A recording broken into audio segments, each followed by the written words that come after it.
नमस्कार, आप देख रहे हैं डीडी टुडे न्यूज और मैं हूं आपके साथ ज्योतिका। आइए रुक करते हैं खबर की ओर। बढ़ी हुई गृह कर और जलकर ना जमा करे शहर के भवन स्वामी। बढ़ी हुई गृह कर और जलकर ना जमा करे भवन स्वामी जनता के साथ बहुत बड़ी लूट है। यह बात पूर्व पालिका अध्यक्ष पद प्रत्याशी विजय रामायण राव ने अपने आवास पर एक प्रेस वार्ता में बताया। उन्होंने बताया कि मैं पालिका के खिलाफ जांच के लिए डीएम को पत्र दे दिया है। पेश है देवरिया से डीडी टुडे न्यूज के लिए विवेकानंद उपाध्याय की खास रिपोर्ट। आप देख रहे हैं यू न्यूज़ लाइव 24 और बी न्यूज़।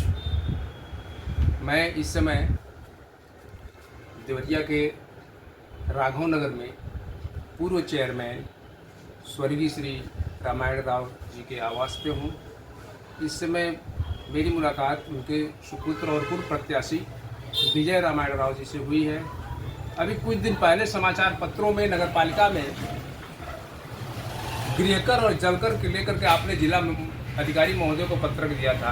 आपकी मांग क्या है? आप क्या सरकार से मांग करते हैं? क्या दिक्कत है? सबसे पहले तो नमस्कार। देखिए, जो नगर पालिका द्वारा वित्तीय वर्ष 2025-26 में गृहकर जलकर में जो टैक्स का निर्धारण किया जा रहा है वह विधि विरुद्ध, अत्यधिक नियम नियमावली से विपरीत और शासनादेश के खिलाफ है। वर्तमान में जो टैक्स अधिरोपण नगर पालिका द्वारा किया गया है उसमें 50% से लेकर 500% तक की वृद्धि की गई है, जो किसी भी प्रकार से स्वीकार योग्य नहीं है एवं जनहित के खिलाफ है। नगर पालिका को अगर टैक्स वृद्धि करनी ही थी, जिसका हम विरोध नहीं करते हैं, तो नियमानुसार 10 से 20% की टैक्स वृद्धि होनी चाहिए थी। जैसा कि आप लोग को एक और चीज़ हम बताना चाहेंगे, नगर पालिका अपनी दुकानें अलाट करती है तो उसमें 5 साल पे 12.5% वो टैक्स 12.5% का टैक्स लगाती है। और यही नियम भी है कि अगर कोई चीज़ की टैक्स की वृद्धि होती है तो उसमें 10 से 20% होना चाहिए। तो इसी संदर्भ में मैंने जिला अधिकारी को एक पत्र दिया था कि जो नगर पालिका द्वारा जलकर गृहकर जो टैक्स अधिरोपित किया जा रहा है वह नियम विरुद्ध, जनहित के खिलाफ, शासनादेश के विरुद्ध है, जो जनहित में कभी भी स्वीकार योग्य नहीं है। इस पर मेरी कड़ी आपत्ति है। जी, तो क्या दिशा निर्देश क्या मिला सर आपको? आश्वासन जिलाधिकारी महोदया की तरफ से क्या मिला? अभी देखिए, अभी इस बारे में अभी उन्होंने पत्र क्या नाम है नगर पालिका में दिया है जी। वेट कर रहे हैं, अभी तक तो कोई दिशा निर्देश नहीं आया है जी। अधिशासी अधिकारी नगर पालिका परिषद देवरिया को इस पर अपनी जांच रिपोर्ट देनी है जी, और ये बताना, अवगत कराना है कि किन और किन परिस्थितियों में इतनी भारी टैक्स की वृद्धि की गई है गृहकर जलकर की।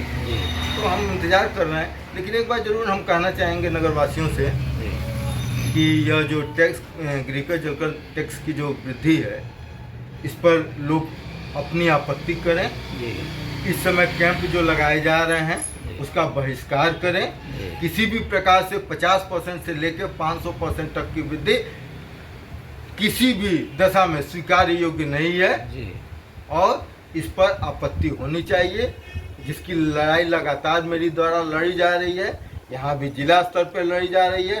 अगर जिला स्तर पर नहीं सुनवाई होगी तो कमिश्नर लेवल, और कमिश्नर लेवल पर नहीं सुनवाई होगी तो शासन स्तर पर भी हम लड़ने का कार्य करेंगे। लेकिन यह जो वृद्धि हुई है जो जनहित के खिलाफ है, नियमानुसार नहीं है। नियमानुसार 10 से 20% की वृद्धि होनी चाहिए।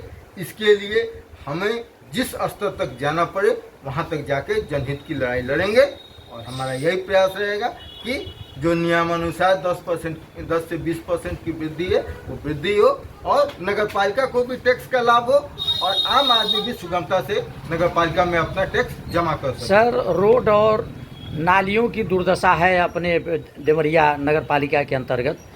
इस विषय पे आप क्या कहना चाहेंगे? तमाम लोग कहा भी करते हैं हम लोगों से, तो इस विषय में क्या कहना चाहेंगे सर? देखिए, मैं आपको बहुत स्पष्ट तौर से बताना चाहता हूँ कि नगर पालिका अध्यक्ष भ्रष्टाचार की आकंठ में डूबी हुई। जी उनका सिर्फ यही उद्देश्य है अपना मॉल, मल्टीप्लेक्स तथा निजी स्वार्थ। जी आज जो भी शहर में काम हो रहे हैं जी वह भ्रष्टाचार से प्रेरित हैं। जी मानक के विपरीत कार्य, जो भी कार्य हो रहे हैं आप देखते होंगे। जी। पूर्व में जो काम कराए हैं गए हैं उसी पे कई बार भुगतान भी हो जा रहा है, अच्छा ऐसा सुनने में आता है, जी जी जिसकी जांच होनी अति आवश्यक है। जी और कुछ अभी आपने देखा होगा एक नाला बनना है यहाँ पे, ये सिविल लाइन से लेके कोतवाली चौराहा तक, जी ये नाले कहीं कहीं क्षतिग्रस्त हैं। ये नाले ठीक हैं, थोड़ा बहुत कहीं क्षतिग्रस्त है, तो उस नाले का पुनर्निर्माण न कराकर उसकी जो क्या कहा जाता है इसको, डैमेज पार्ट, हाँ जो डैमेज है, जी। ठीक है, उसको सही कराकर लाखों लाख रुपए जनता की गाड़ी कमाई का पैसा बच सकता था। जी लेकिन इनके द्वारा पुनः नए नाले का टेंडर करके, जी जिसमें जो टेंडर भी हुआ है उसका एस्टीमेट अत्याधिक है, जी। उसकी भी जांच के लिए मैं लिखने जा रहा हूँ जी कि किन परिस्थितियों में नए नाले का निर्माण हो रहा है, जी। जबकि पूर्व का जो नाला बना हुआ है वो जी। ठीक हाल में है। कहीं कहीं क्षतिग्रस्त हुआ है तो उसको निर्माण की आवश्यकता है, बस जो क्षतिग्रस्त वाले जो पार्ट है उसी को निर्माण की आवश्यकता है। सर एक चीज़ और हम आपसे जान लेना चाहेंगे। जी और अगर उसका क्या नाम जो नाला ये क्या नाम है पुनः टेंडर किए हैं, अगर उन लोगों ने टेंडर न करके सिर्फ जो क्षतिग्रस्त पार्ट है उसका निर्माण हुआ होता तो लाखों लाख रुपए जनता का बचता। जी। और जहाँ कार्य की आवश्यकता है, सचमुच जहाँ पे डैमेज है, जी। पूरी की पूरी रोड क्या नाम है खराब हो चुकी है, पूरी की पूरी नाली क्या नाम नहीं, लोग घर से निकल नहीं पा रहे हैं, वहाँ पे उस पैसे का सदुपयोग होता। लेकिन ऐसा कार्य न कराकर और जहां पूर्व में काम किया गया है वहां पे सिर्फ और सिर्फ आप कह सकते हैं कि गोईठा में घूस सुखाने का काम नगर पालिका अध्यक्ष द्वारा किया जा रहा है। इस खबर में बस इतना ही। बने रहिए डीडी टुडे न्यूज के साथ।